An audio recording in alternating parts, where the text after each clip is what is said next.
Hey, welcome to the African History Network show. We have a jam-packed show today. It's Wednesday, June 23rd, 2021. And I had some topics laid out for today's show, but then the story broke later today out of Florida. Washington Post reports federal judge halts black farmers' debt relief program in new legal blow. Federal judge halts black farmers' debt relief program in new legal blow. An estimated $4 billion of the American Rescue Plan hang in the balance, slated to restore land and economic stability to black farmers who were victims of discrimination. We're going to talk about this. This took place today, Wednesday, June 23rd. In federal court in Florida. Then there was a story continuing our discussion dealing with Juneteenth. There was a story there's a story from NBC News. And this deals with the connection between African Americans and Black Seminoles, Seminole Indians. A family celebrates Juneteenth in Mexico, where their black ancestors first found freedom. A family celebrates Juneteenth in Mexico, where their black ancestors first found freedom. And this deals with African Americans running away, African Americans who were enslaved running away into Mexico. Celebrating Juneteenth in Texas as well. Rather than staying at home in Texas where Juneteenth was first celebrated, Karina Taralba Harrington goes to her birthplace, Nacimiento de los Negros in Mexico, where her ancestors built a community long before slavery fully ended in the United States. So we're going to talk about this also on today's show. All right. Now, on the African History Network show, we focus on educating, empowering, and inspiring people of African descent throughout the diaspora and around the world. Because right now it's correct wrong behavior. What you do for yourself, what you do to yourself, and what you allow other people to do to you and get away with is based upon what you think about yourself.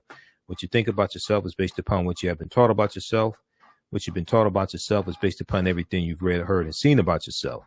So when you control the radius of a man or woman's thoughts, you can control the circumference of his or her actions, because the mind can't do or teach what it doesn't know.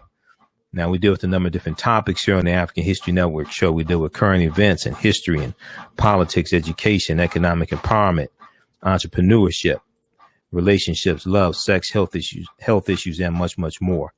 Sign up for our email newsletter. Text the word Kemet, K-E-M-E-T, to 22828 to sign up for our email newsletter. Text the word Kemet, K-E-M-E-T, to 22828 to sign up for our email newsletter, or visit our website, AfricanHistoryNetwork.com, AfricanHistoryNetwork.com. We have a new online course starting up Sunday. It's Sunday, July 4th. Ancient Kemet, the Moors, and the Ma'afa, Understanding the Transatlantic Slave Trade, what they didn't teach you in school, is class number 1. Okay. Ancient Kemet, the Moors, and the Ma'afa, Understanding the Transatlantic Slave Trade, what they didn't teach you in school. This is going to be Sunday, July 4th, 2 p.m. to 4 p.m. Eastern Standard Time.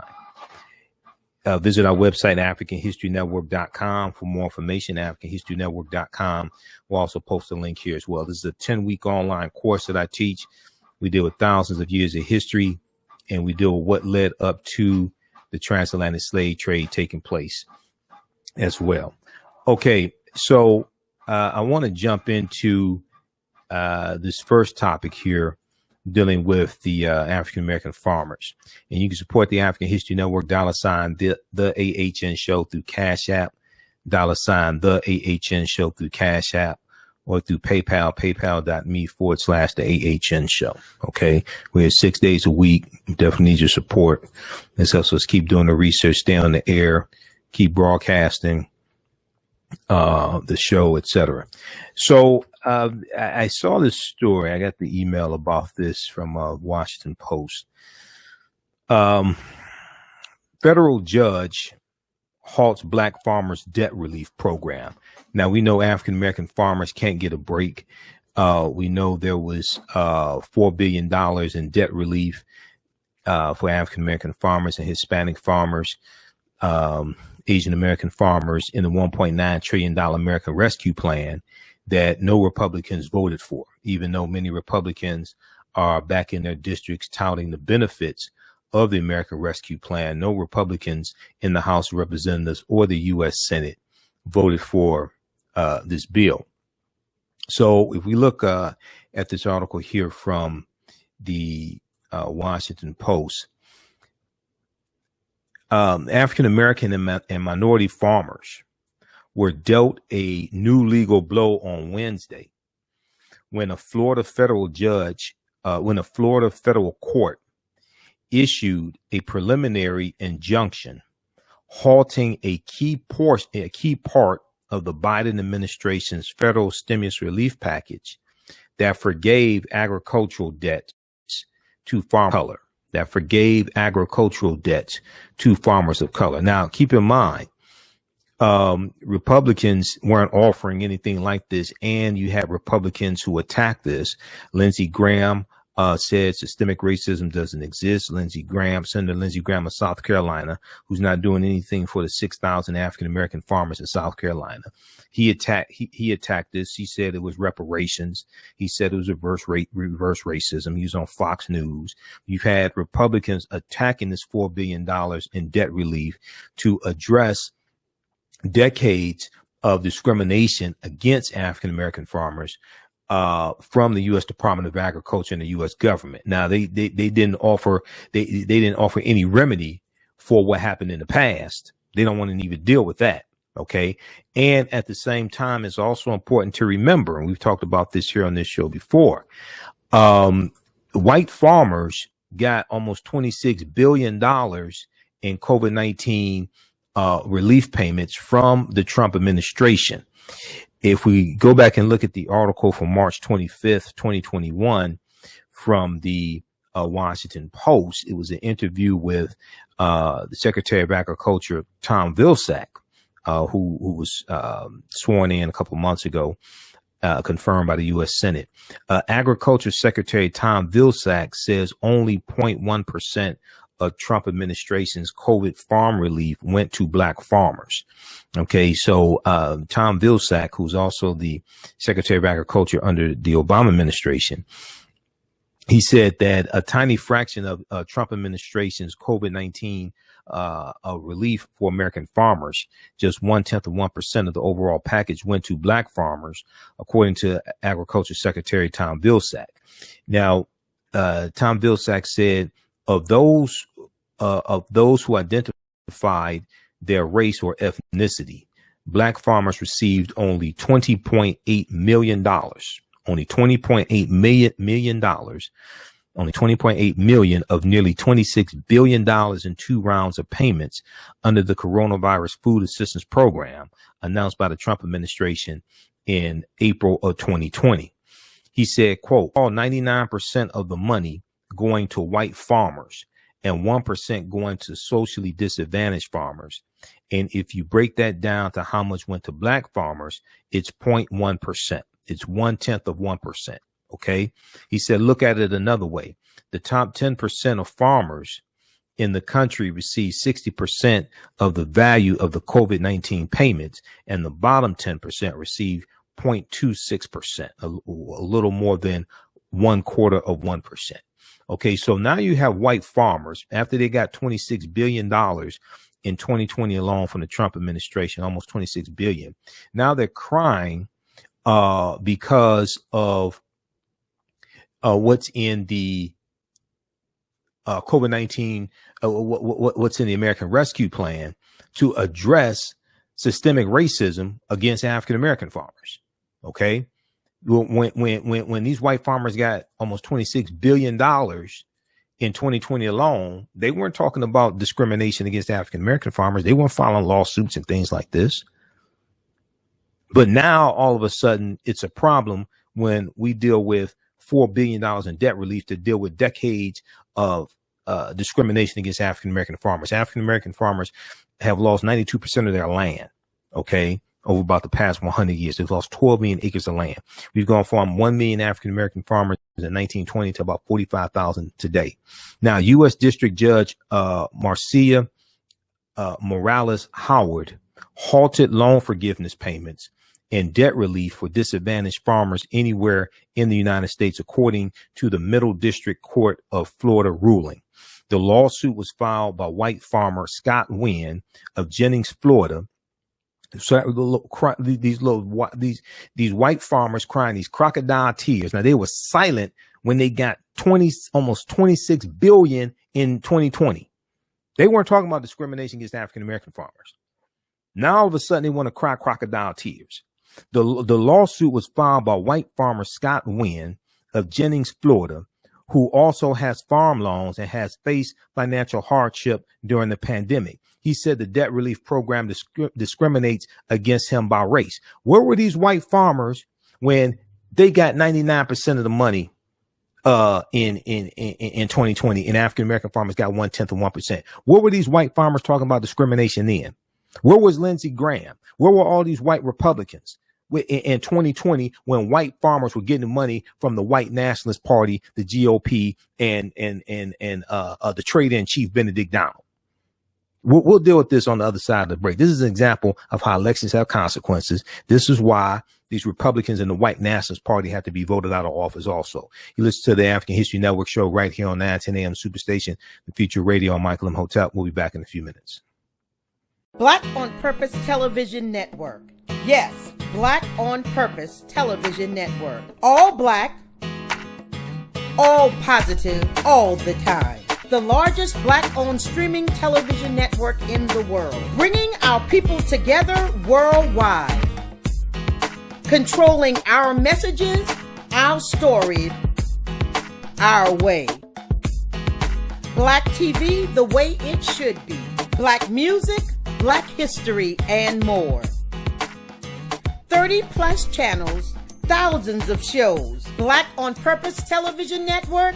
Subscribe now. For 25 years, the Black History 101 Mobile Museum has carried on the rich legacy of the Black Museum movement in America by showcasing original artifacts of the Black experience at colleges, universities, K-12 schools, corporations, libraries, conferences, and cultural events, making it the most traversed Black History mobile exhibit in American history. Dr. Khalid El Hakim is the founder of the Black History 101 Mobile Museum, and he is a highly sought-after public speaker on topics of Black history, social studies, education, museum studies, hip-hop, and race relations. Dr. Khalid was named among the change makers for NBC Universal's Erase the Hate campaign and listed as one of the 100 men of distinction for Black enterprise. He recently founded the Michigan Hip Hop Archive on the campus of Western Michigan University. The Black History 101 Mobile Museum is currently scheduling in-person and virtual exhibits nationwide. For more information, please contact Dr. Khalid El Hakim directly at 313-645-4197, 313-645-4197, or visit their website at blackhistorymobilemuseum.com. That's blackhistorymobilemuseum.com. You can also email him at bhistory101@yahoo.com, bhistory101@yahoo.com. 910, the Superstation, Detroit's only African-American talk radio. Welcome back to the African History Network show right here on 910 AM, the Superstation, the Future Radio. I'm your host, Brother Michael Imhotep. It is Wednesday, June 23rd, 2021, and we are live. Share this broadcast on your social media platforms. Invite your friends to tune in. Also, we're broadcasting on our Facebook fan page, The African History Network, The African History Network, and our YouTube channel, Michael Imhotep, IMHOTEP. Call-in number is 313-778-7600, 313-778-7600. 7600 is the call-in number if you have a question or comment. 313-778-7600 is the call-in number if you have a question or comment. Okay, I want to let you know that we have a new online course starting up Sunday, July 4th, 2021, class number 1 of Ancient Kemet, the Moors, and the Ma'afa, Understanding the Transatlantic Slave Trade, what they didn't teach you in school. Okay, this is class number 1. This is a 10-week online course that I teach. We deal with thousands of years of history and what led up to the transatlantic slave trade taking place. Okay, and we deal with ancient Africa, ancient Kemet, ancient Egypt, Nubia, Ta-Nehisi, Ethiopia.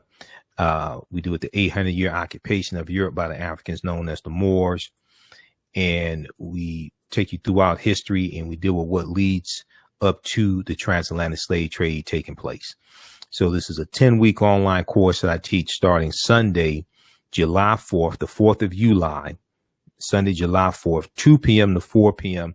Eastern Standard Time. It'll be 10 consecutive Sundays. All right. We do the class live. All the sessions are recorded. You can go back and watch it over and over again as well, even after the course is over with. We have a live text chat so you can ask questions during class. You can see me. I can't see you. If you go to our website, AfricanHistoryNetwork.com, right on the homepage, we have the information. When you scroll down, you'll see the information for our radio show. Scroll down and it has the information for the online course. And you see the flyer here. Click on register here. It'll take you to the next page and click on enroll. Class is regularly $130, on sale $80. As soon as you register, you can start watching content. As soon as you register, you can start watching content. Okay. And what I'm going to do is you will also be enrolled into our Saturday class that meets at 12 noon. We have 3 more sessions of the Saturday class. So you'll be able to watch that Saturdays, 12 noon to 2 p.m. Eastern Standard Time. And you can go back and watch the archive classes of the Saturday class as well. Sessions 1 through 7. You'll be able to watch that. And you'll also be registered for the Sunday, July 4th class when class number 1 starts also. All right. So visit AfricanHistoryNetwork.com, AfricanHistoryNetwork.com, Ancient Kemet, the Moors, and the Ma'afa, Understanding the Transatlantic Slave Trade, what they didn't teach you in school. And we just posted the link here. You can register there. As soon as you register, you can start watching the content. All right. I want to go back to the story we were discussing right before the break. And this deals with the plight of African-American farmers and the attack from Republicans and white farmers who are crying discrimination. But they didn't say anything when they got almost $26 billion in 2020 from the Trump administration, and African-American farmers only got $20.8 million. They weren't crying discrimination then. I can't figure this out. I'm not sure why. I don't quite understand this. But so there was a lawsuit filed in Florida by a white farmer named Scott Wynn, W-Y-N-N, of Jennings, Florida, who also has farm loans and has faced financial hardship during the pandemic.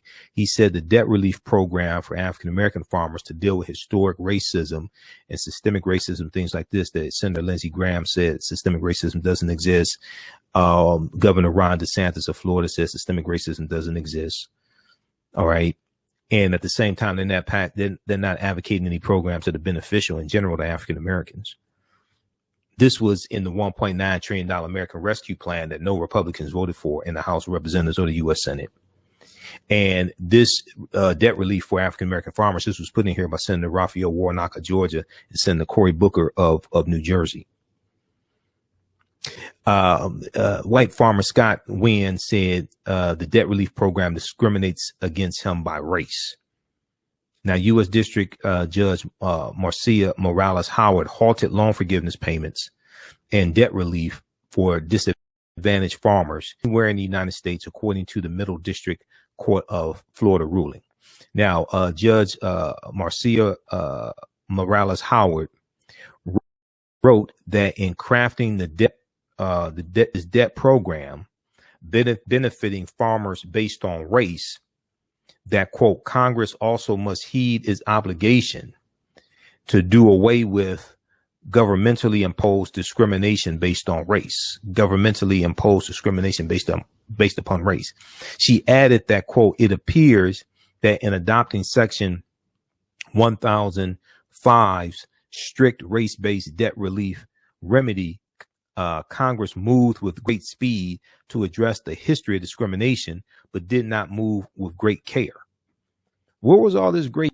Now, what I want to know is, where were all these people talking about discrimination when white farmers got $26 billion in 2020 from the Trump administration? This is what I don't understand. The white farmers filing lawsuits right now. Where were they when African American farmers only got $20.8 million in 2020 from the Trump administration? Yet Howard also made clear that the Agriculture Department could continue to prepare to deliver the debt relief until the program is found to be constitutionally permissible. She also made clear that the Agriculture Department could continue to prepare to deliver the debt relief until the program is found to be constitutionally permissible. The debt forgiveness program is part of President Joe Biden's American Rescue Plan that none of these traitorous Republicans in the House or the Senate voted for. These obstructionist Republicans, 147 of these traitors voted not to certify the 2020 presidential election. The only reason why this is in the American Rescue Plan is because of African Americans. People like Senator Cory Booker and Senator Raphael Warnock. And you have white people losing their minds because you want to do $4 billion. This is not $4 billion in cash. This is in loan forgiveness. But white farmers have been getting preferential treatment from the federal government for decades. The debt forgiveness program is part of President Biden's American Rescue Plan. And from the moment the USDA launched the program, it faced assault in the courts. Approximately $4 billion was slated to go to disadvantaged farmers, primarily for debt relief, but also for grants, training, and education. Keep in mind, none of these Republicans voted for this bill. I want people to understand this. Okay? No Republicans voted for this bill that is beneficial to Americans all across the country. And you have Republicans in their districts who are bragging about the American Rescue Plan and the childhood tax credits and the money for restaurants to open back up and the money for schools. But none of you traitors voted for the bill. Also, we saw that 50 Republicans in the Senate on Tuesday. Now go listen to Tuesday's June 22nd show. Republicans in the Senate, many of them talking about bipartisanship. Republicans in the Senate on Tuesday, June 22nd, voted not to proceed to a debate on the For the People Act. We talked about, go watch the show from Tuesday, June 22nd. The vote that they took in the U.S. Senate was not to pass the For the People Act, the voting rights bill. It was to have a debate on the Senate floor. 50 Republicans voted no to a debate to discuss it. It's like, what are you afraid of? They made Joe Manchin look like a fool because Joe Manchin said, Senator Joe Manchin, West Virginia, okay, Senator 73-year-old white man, Joe Manchin of West Virginia. Joe Manchin said there's 7 Republicans in the Senate who could possibly vote for You say there's seven Republicans who cross over and vote, with the Democrats, things like this. Where were they? All 7 voted no. Susan Collins, Lisa Murkowski, Mitt Romney, they all voted no. So it looks like there is some type of agreement on an infrastructure bill, but you got to have the protection of the For the People Act. This is why the filibuster has to go. This is why there were protests, the Moral Mondays, the Poor People's Campaign, Reverend William Barber III, Reverend Jesse Jackson. They were out there in West Virginia today protesting, putting pressure on Senator Joe Manchin. They were arrested.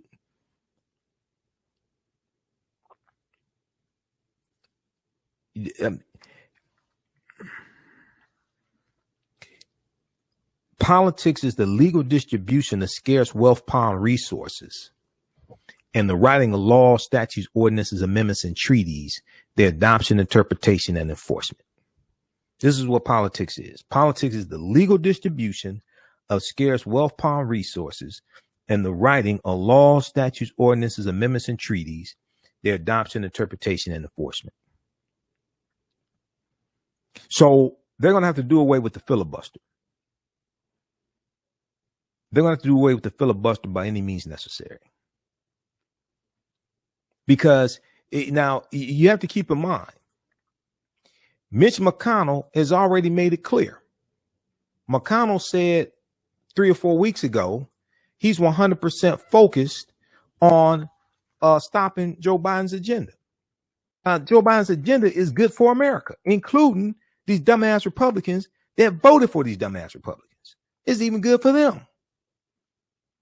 Look at this article here from NBC News. I've got, people talk about receipts. I told you before, I don't need receipts. I'm a cash register. The cash register produces receipts. May 5th, 2021. NBC News.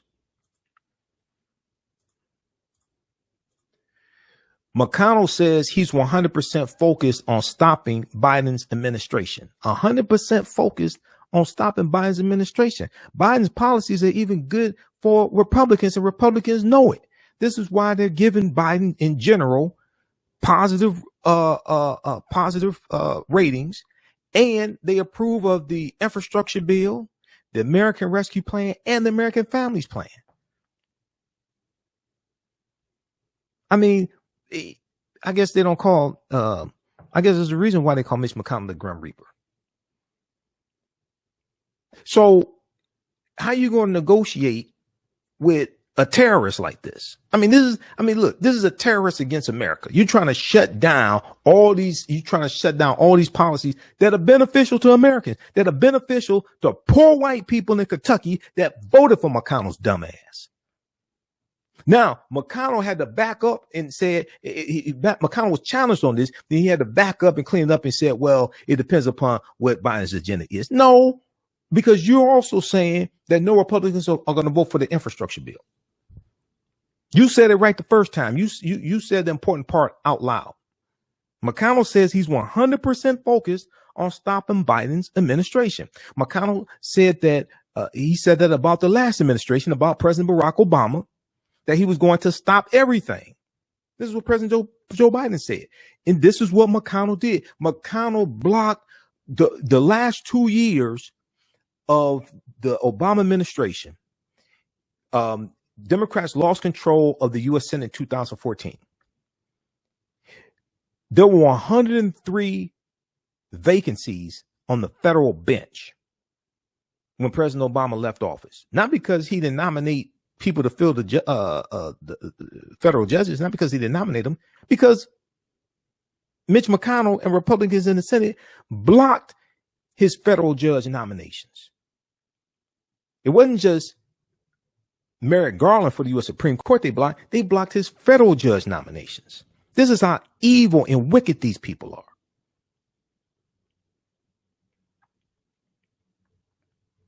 Read the rest of this article. I don't even want to look at this fool. Read the rest of this article here. McConnell says he's 100% focused on stopping Biden's administration. We need to be 100% focused on voting these traitors out of office. Now, McConnell just got reelected in 2020. But these other traitors in the Senate, we need to vote them out of office and make McConnell's life a living hell. It needs to be like 60, 62, 65 Democrats in the Senate. And leave McConnell and then blow up the filibuster and run all these bills through. Okay, run a political train on the Republicans. That's what we need to do. Run a political train on the Republicans. I'm serious. These are some wicked demons right here. They are fighting for raw, naked power. They don't give a damn about the Constitution. Now, all you got to do is go look at what McConnell did with the filibuster to get the judges approved. McConnell set aside the filibuster. McConnell changed the rules for the filibuster to get the federal judges approved. These people are fighting for raw, naked power. They don't care about no Constitution. These are demons.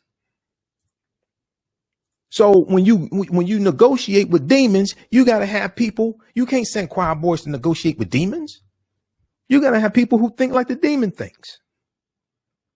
That's all there is to it. We need people like Bumpy Johnson. See, we need people like we need like gangsters like Bumpy Johnson to deal with these demons. You can't go fight a fair fight with demons. They don't care about rules. All right, let's continue. Let's go back to this article here. So the program was already temporarily on hold due to a separate restraining order in a case by a white farmer in Wisconsin.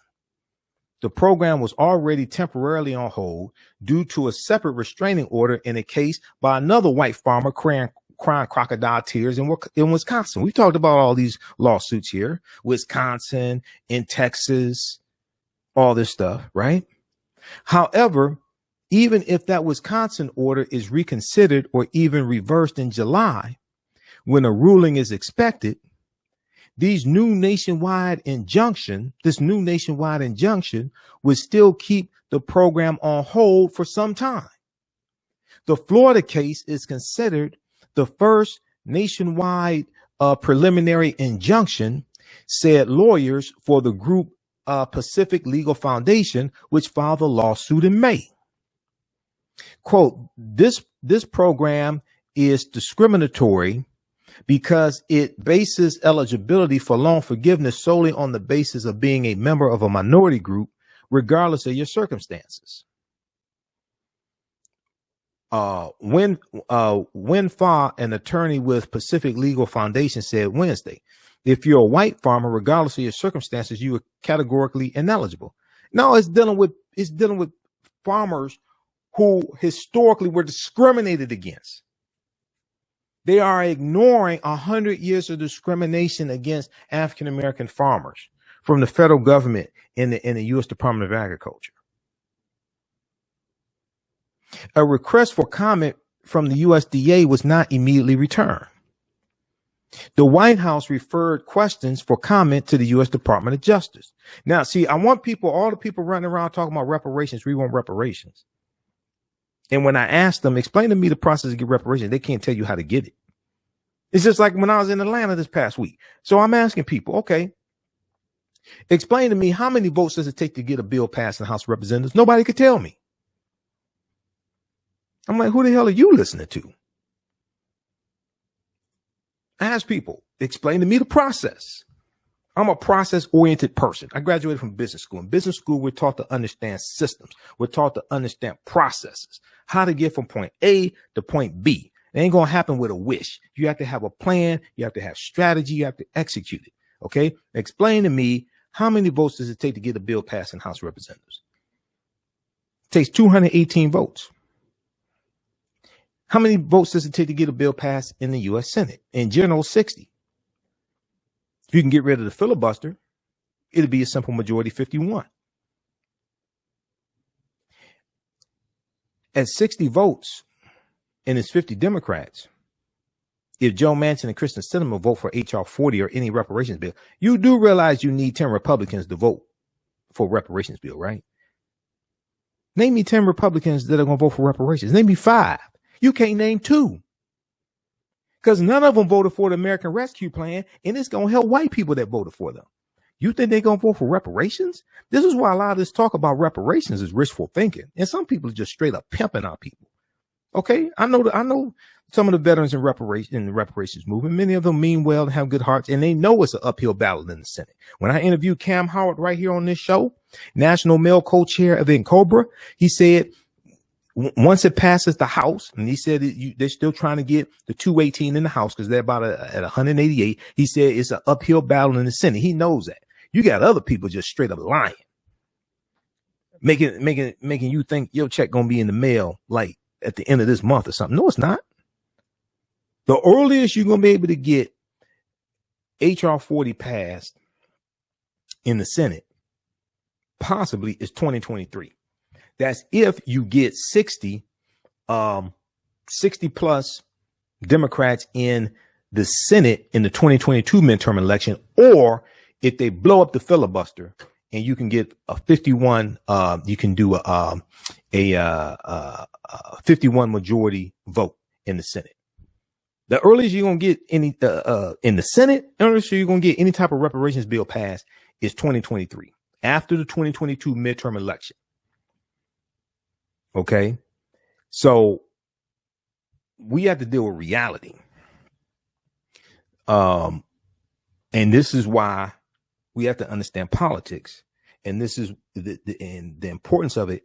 And this is why Republicans are working so hard to suppress the votes and pass these voter restriction bills, because they don't have they're not advocating for policies that are beneficial for Americans in general, especially African Americans.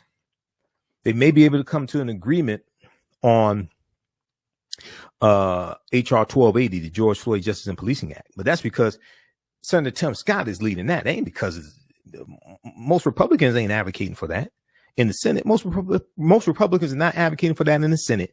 And the George Floyd Justice and Policing Act passed the House of Representatives March 3rd, 2021 by a vote of 220 to 212. No Republicans voted for the bill in the House of Representatives. So that already tells you what their agenda is. No Republicans, not one. The 212 Republicans voted no on the George Floyd Justice and Policing Act in the House of Representatives. So that already tells you what their agenda is. I think we still have the article up here from MSNBC. Let me see. Do we have that one? I was looking at it earlier today. This one right here. Is this the right one? What date is this?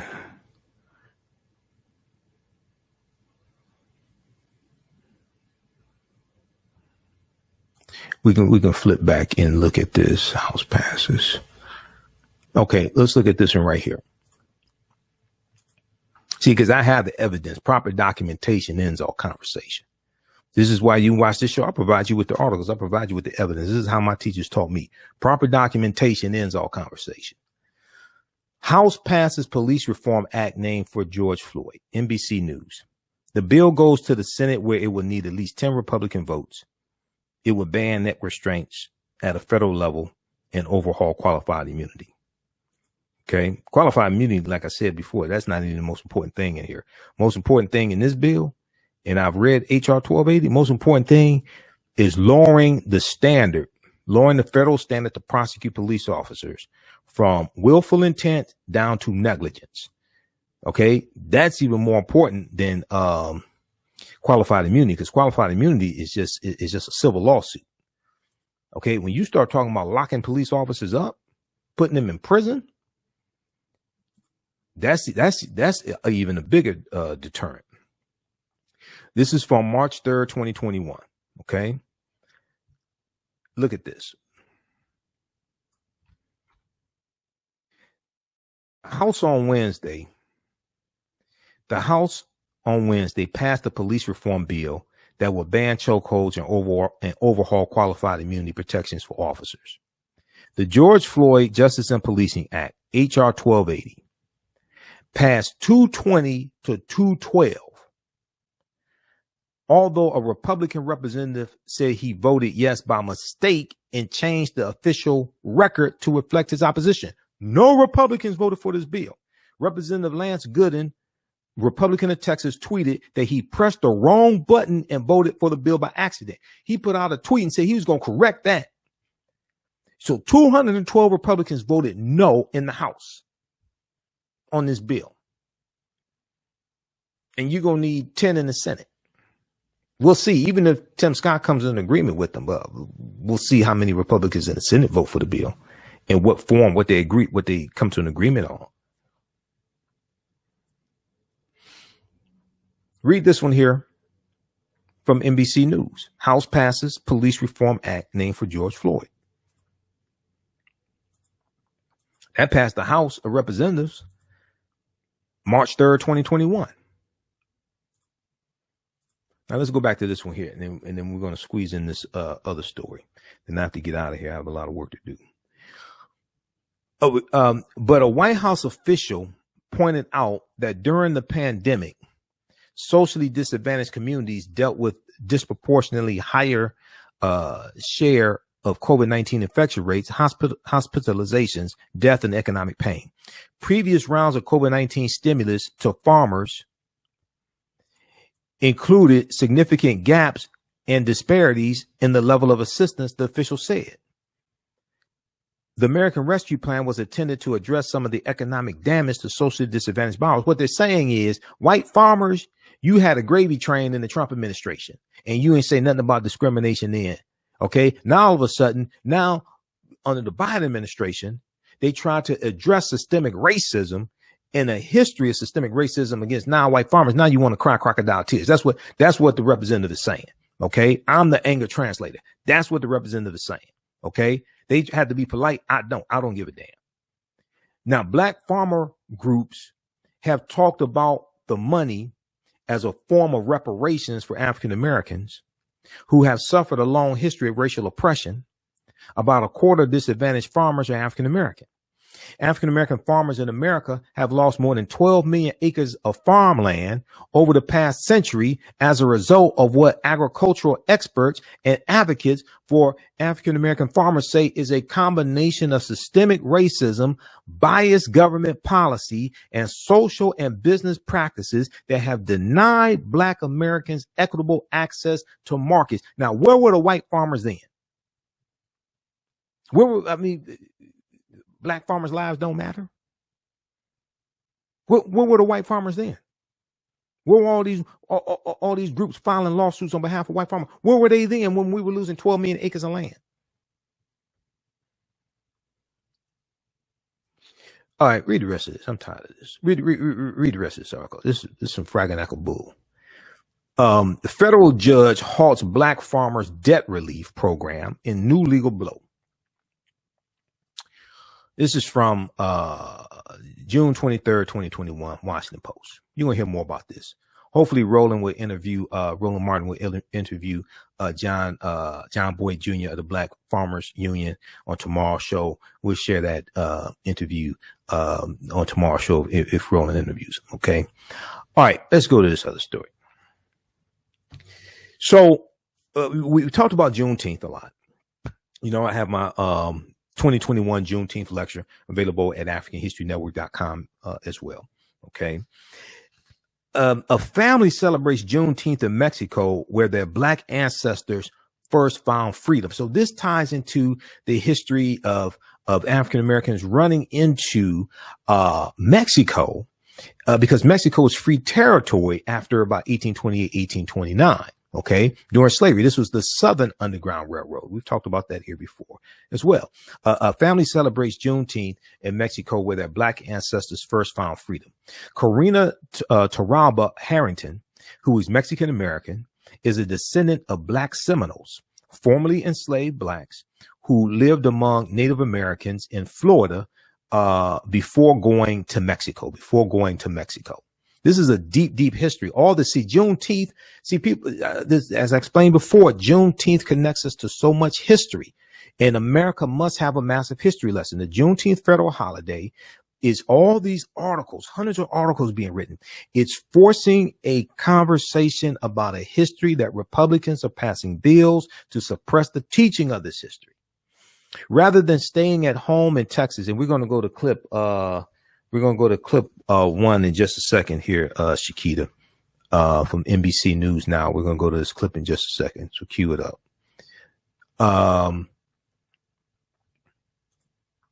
Rather than staying at home in Texas where Juneteenth was first celebrated, Karina Taraba Harrington goes to her birthplace, Nacimiento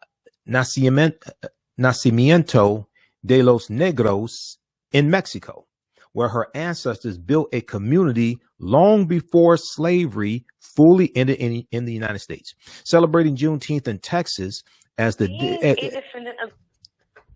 celebrating Juneteenth in Texas as the day when Union General Gordon Granger declared slaves had been freed is, quote, not our celebration, really, because our people freed themselves. Our people freed themselves, she said, referring to her Black Seminole ancestors known as Negros Mascagos in Mexico. Negro is the word for black in Spanish. So negro in Spanish, it can be Spanish or Portuguese. It can mean black or a black thing. It can mean black or a black thing. Now, they found freedom more than a decade before the Emancipation Proclamation or the 13th Amendment, because the Emancipation Proclamation did not free the enslaved Africans. And before Major General Gordon Granger enforced it in Texas on June 19th, 1865. Our quote, our celebration is a commemoration to all people who were free on that day, Taraba said. Now, in her Mexican hometown, June 19th is El Baile, B-A-I-L-E, El Baile de los Negros, the dance of the blacks, or El Dia de Negro, the day of the blacks, she said. Like Taraba and her extended family, many Americans and Mexicans trace their heritage to enslaved African people whose quest to be free forced them to journey to what is now Florida, where they lived among Seminole Native Americans, Seminole Indians, and sometimes intermarried, later going to where? Oklahoma, and finally to Mexico. And there's Seminole Indians. You have Creek Indians in Oklahoma, but Seminole, Choctaw, Chickasaw, Cherokee, all those in Oklahoma. We're out of time here on 910 AM Superstation WFDF. Those watching on our Facebook fan page, The African History Network, and our YouTube channel, Michael Imhotep. Keep watching. Right now, it's correct wrong behavior. It's not over till we win Wakanda forever. We'll talk to you tomorrow. Peace. Stand by. All right. I'm gonna go to this clip here in just a second. How's everybody doing?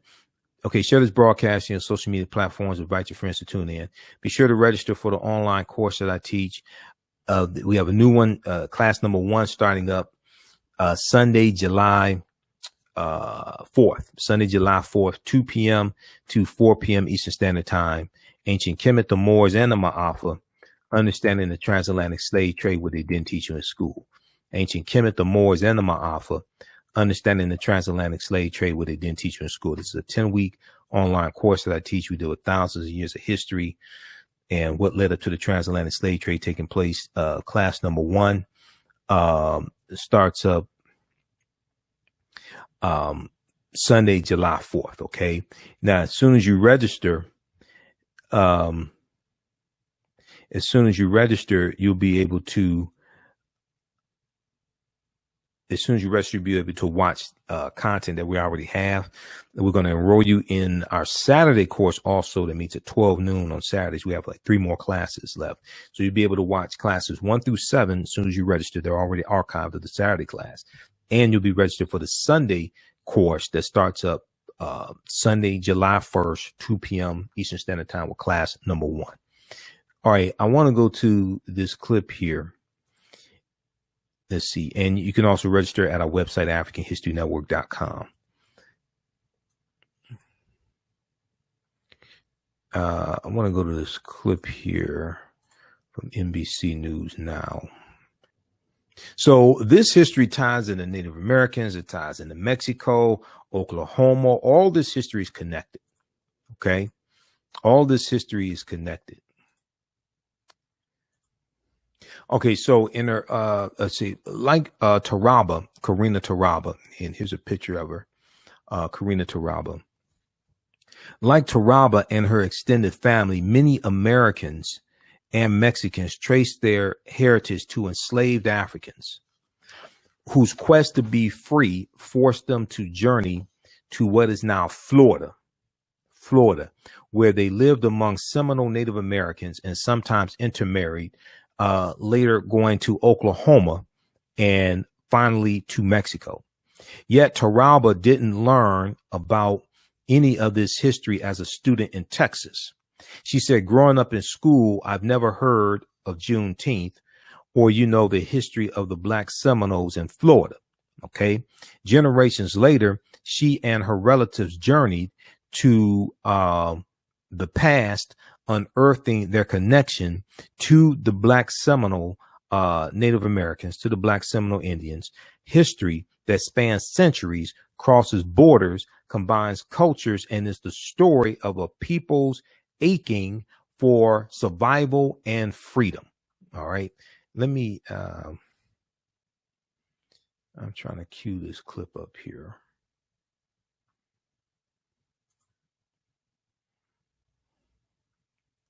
All right, let's go to this clip.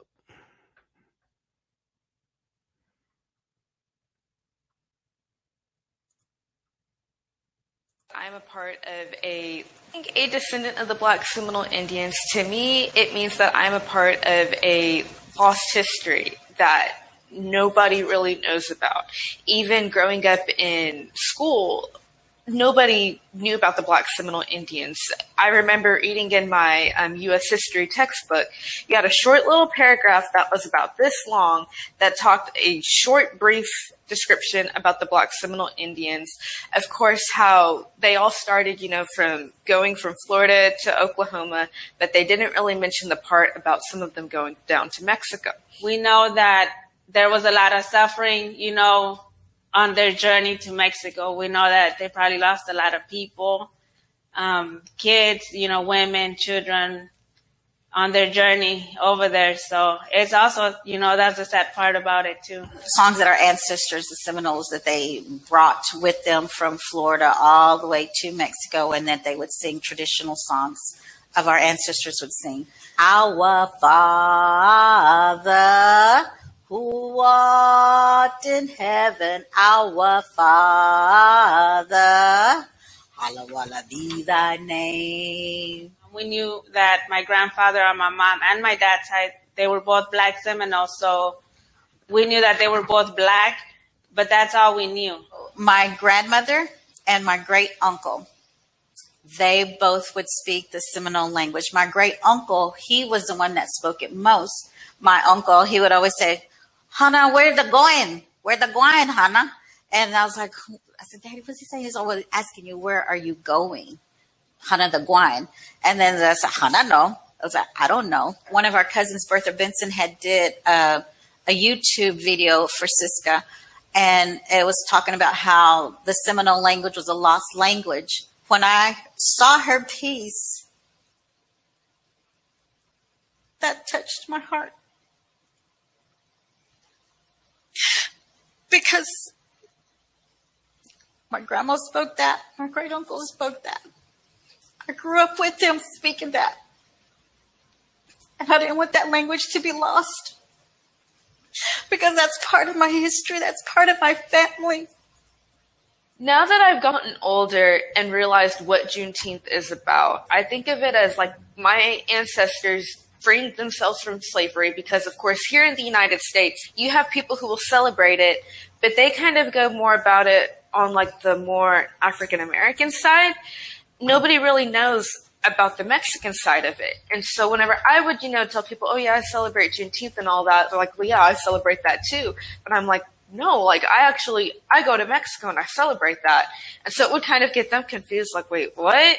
And so with, of course, us being in Mexico, it's unknown. Nobody knows about this side of the history. The history that we learned, you know, a lot of it, we know that it's not even true history. So that's why my cousin and I, we're trying to talk to people and teach people, because it's always been that way anyway. Being a descendant of the Black Seminole Indians, it means so much to me. It means that for one, I am also a unique individual that comes from such a rich history that is so unknown.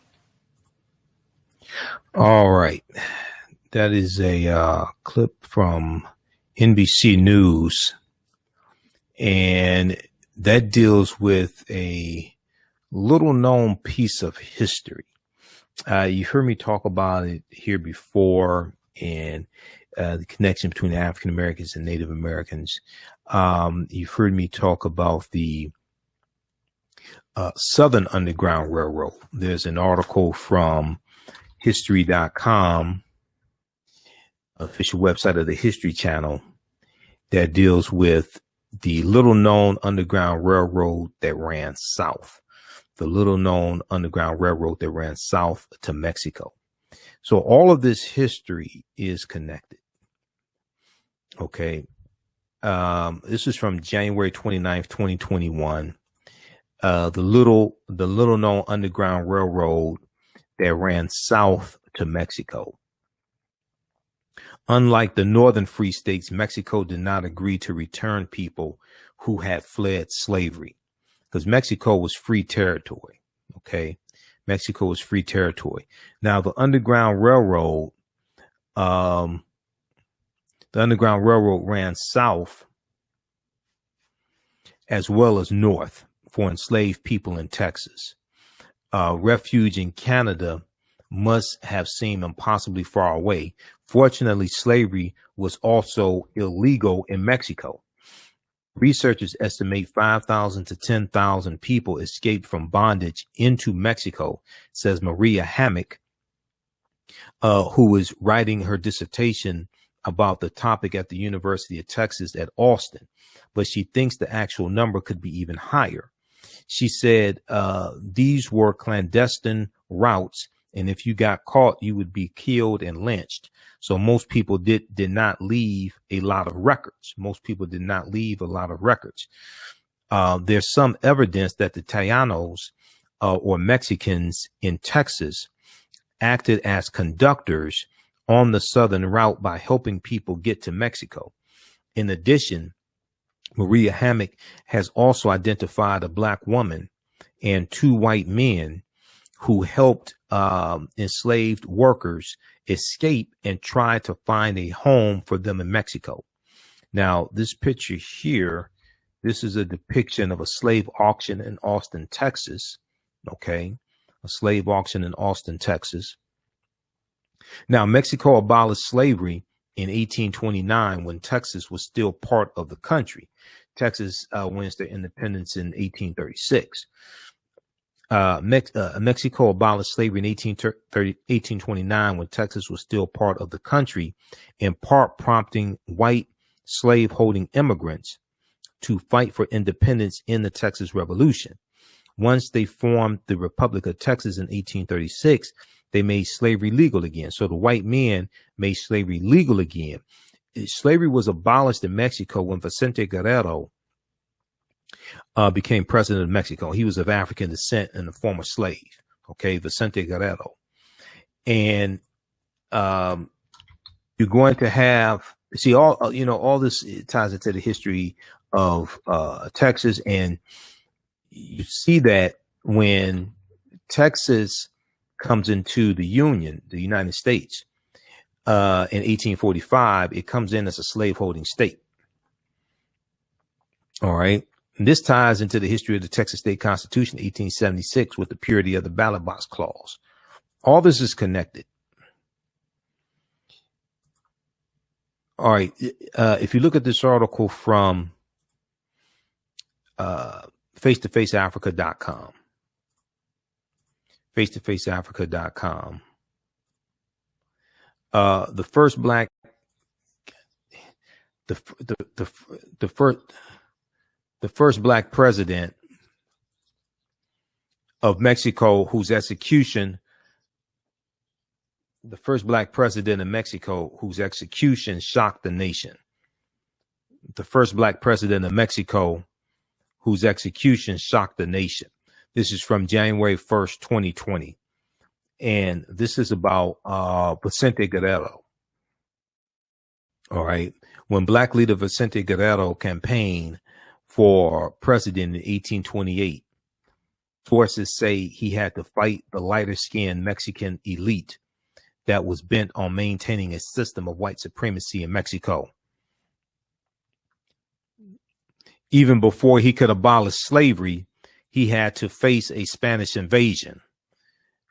There was another hurdle. Despite helping Mexico fight against Spain for independence in the early 19th century, Vicente Guerrero had to deal with some influential Mexicans who looked down on him for having Afro-Indio roots and for being a mule driver by trade. All right. A descendant of about 250,000 enslaved Africans brought to Mexico during colonial times. Vicente Guerrero was born on August 9, 1783 in Tixla, now the state of Guerrero in Mexico, to a humble family. So read the rest of this article here. The first black president of Mexico whose execution shocked the nation. That's from face-to-faceafrica.com. All right, now we'll post this link here.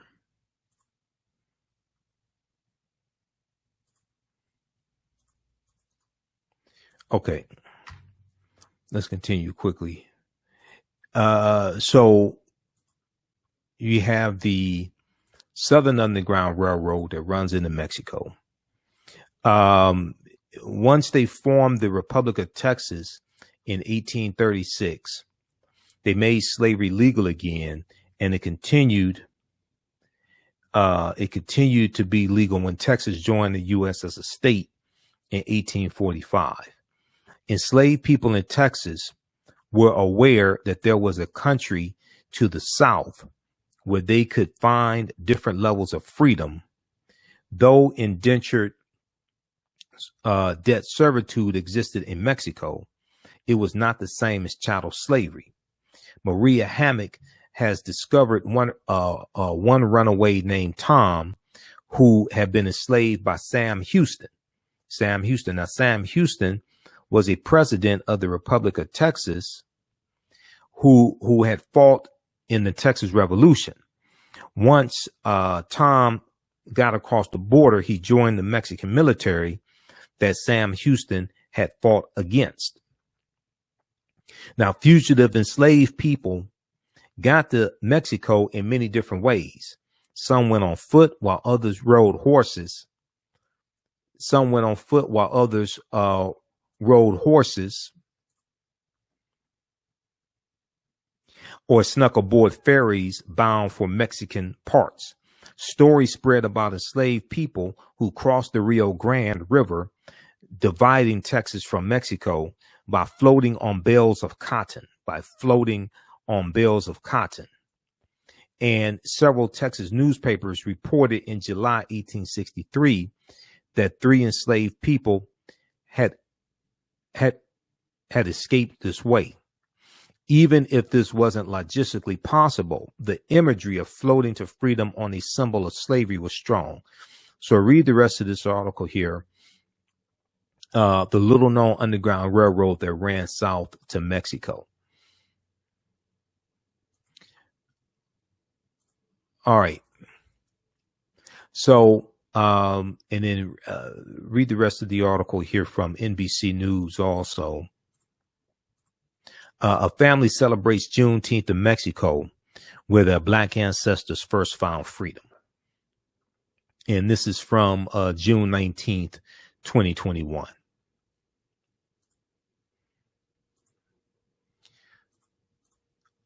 Okay.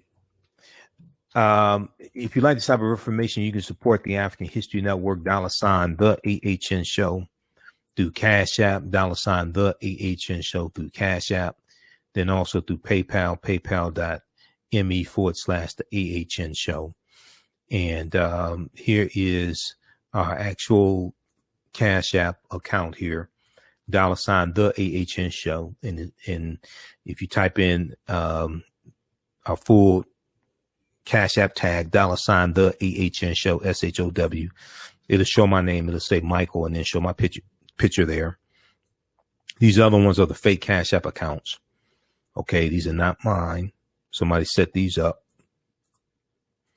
So we'll post this link here. And then also through PayPal, paypal.me/TheAHNShow.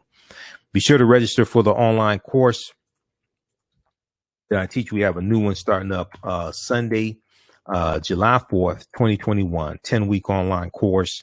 Ancient Kemet, the Moors, and the Ma'afa. Understanding the transatlantic slave trade, what they didn't teach you in school. Ancient Kemet, the Moors, and the Ma'afa. Understanding the transatlantic slave trade, what they didn't teach you in school. So we deal with thousands of years of history and what led up to the transatlantic slave trade taking place. When you go to our website, scroll down the page, you'll see the information for the online course. It's on sale $80, regularly $130. Click here to register here. It'll take you to the next page and click on enroll. As soon as you enroll, you can start watching the bonus content. We'll enroll you in also our Saturday class that meets 12 noon to 2 p.m. on Saturdays. We have 3 more classes of the Saturday class. And then all those sessions are archived. So as soon as you register, you can watch classes 1 through 7 of the Saturday class as well. All right, we have to get out of here. Thanks for tuning in. And you're going to be able to watch our show very soon on blackonpurposetv.com, BOPTV.com, blackonpurposetv.com. So you're going to hear more about that also. Black on Purpose Television Network.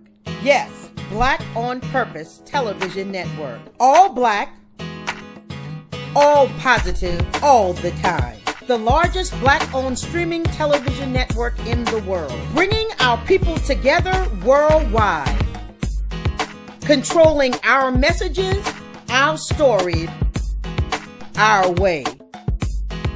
Black TV the way it should be. Black music, black history, and more.